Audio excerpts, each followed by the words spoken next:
YS Jaganmohan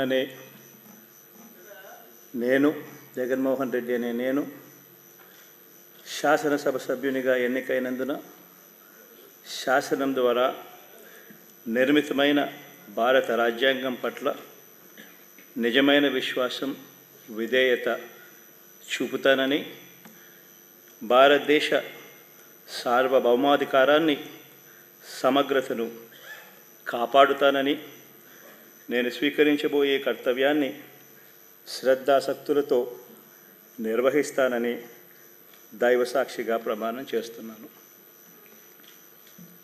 Andhra Pradesh శాసనసభ సభ్యుడైన YS Jaganmohan Reddy అనే నేను సభా నియమాలకు కట్టుబడి ఉంటానని, వాటిని అనుసరిస్తానని, సభా మర్యాదలను పాటిస్తానని, సాంప్రదాయాలను గౌరవిస్తానని దైవసాక్షిగా ప్రమాణం చేస్తున్నాను.